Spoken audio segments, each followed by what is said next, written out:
हरे कृष्णा। आज का विषय है प्यार के साइड इफेक्ट्स अर्थात प्रेम के दुष्प्रभाव। जी हाँ, आपने सही सुना, प्रेम के दुष्प्रभाव। प्रायः आपने सुना होगा प्रेम अत्यंत मधुर होता है, लेकिन इतने सालों से कई प्रकार की फिल्मों ने प्यार अर्थात प्रेम के अर्थ को अपमानित किया है। प्यार के नाम पर वे दर्शकों को कामुकता प्रदान करते हैं और हमारी कामुक इच्छाओं को जागृत करते हैं। हम प्रेम और काम में अंतर नहीं कर पाते और काम को ही प्रेम समझ बैठते हैं। जैसा कि आप सब जानते हैं, नर्क के 3 द्वार होते हैं, काम, क्रोध और लोभ।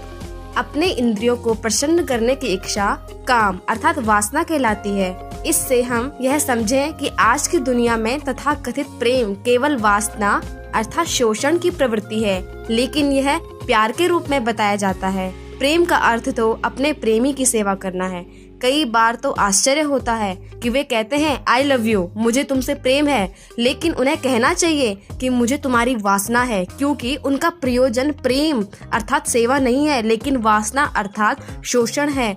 16वीं शताब्दी के भक्तिमय ग्रंथ चैतन्य चरितामृत के आदि लीला में कहा गया है कि काम प्रेम दोहाकार विभिन्न लक्षणा लोह आरहम जैसे स्वरूप विलक्षणा। अर्थ है कि काम और प्रेम दोनों के लक्षण उसी प्रकार विभिन्न हैं, जिस प्रकार लोहे और सोने के लक्षण विभिन्न होते हैं। काम या वासना लोहे के समान होता है और प्रेम स्वर्ण अर्थात सोने के समान।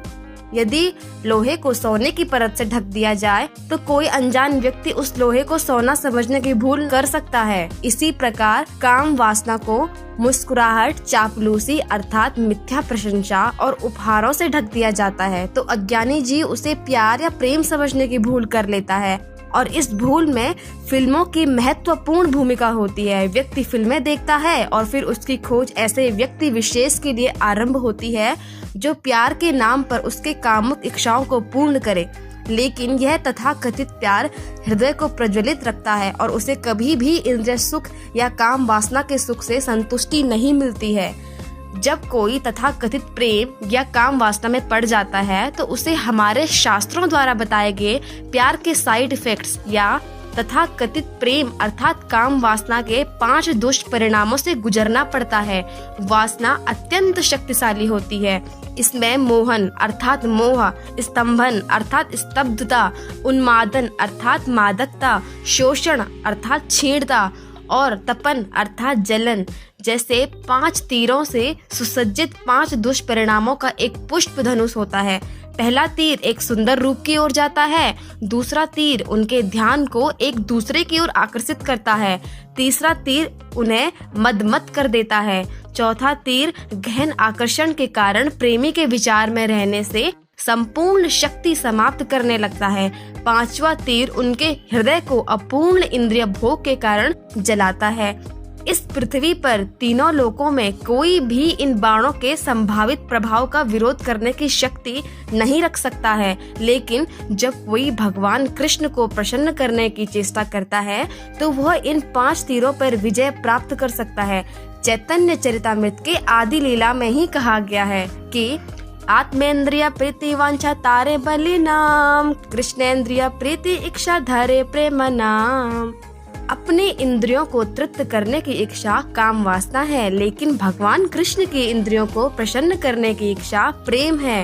भगवत गीता में भी श्री कृष्ण वासना को आत्मा का शाश्वत शत्रु कहते हैं। जब कोई विष के प्रभाव को समझता है तो वह विष को स्वयं से दूर रखता है, और जब कोई काम वासना के दुष्परिणामों को समझता है तो वह इस वासना को स्वयं से दूर रखता है। तो आइए हम स्वयं का परीक्षण करें कि यदि हम सभी वासना में हैं तो अब हम किस अवस्था में हैं, अर्थात हमें इन 5 में से कौन सा तीर भेद रहा है और आगे के चरणों से कैसे बचा जाए और इस तथाकथित प्रेम के दुष्प्रभावों से कैसे मुक्त हों, ताकि हम भगवान के लिए शुद्ध प्रेम को विकसित कर सके, क्योंकि वास्तविक प्रेम हमारी आध्यात्मिक पहचान की स्पष्ट समझ के साथ आरंभ होती है।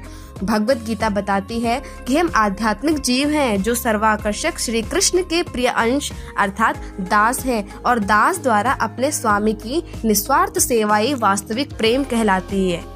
हरे कृष्णा।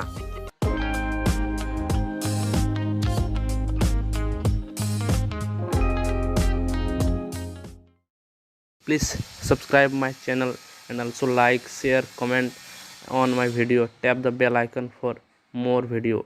Thank you.